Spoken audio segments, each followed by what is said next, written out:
ශාක් රජක අතුයිති ප්‍රමාණය වැඩි කරගත හැකි සරලම ක්‍රමයක් තමයි මෙන්න මේක.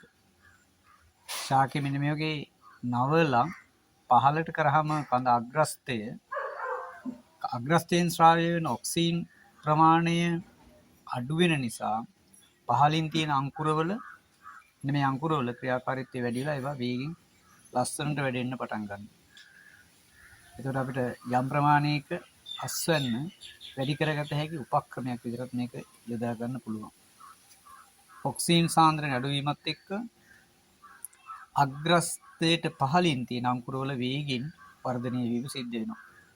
අග්‍රස්තයේ සිරස්ස තියෙන වෙලාවේ ඔක්සිජන් සාන්ද්‍රණය පහළට ගමන් කරන නිසා එහි පහළින් තියෙන පාර්ශ්වික අංකුරවල වර්ධනය නිෂේධනය කරලා තියෙනවා.